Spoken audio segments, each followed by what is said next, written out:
That's where you can watch.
Mbak, kita sebagai pengguna JPO khawatir nggak Mbak dengan kondisinya seperti ini Mbak? Khawatir banget. Kenapa Mbak?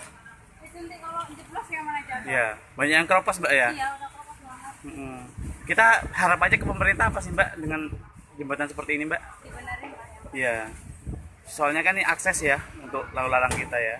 Sering pakai emang kita Mbak ya kalau ini. Sering. Heeh. Kalau di bawah kan takut. Iya. Mbak siapa Mbak namanya Mbak? Mbak Ida. Mbak Ida. Dari mana Mbak? Dari Jatimulyo. Jatimulyo. Oh iya. Terima kasih Mbak ya.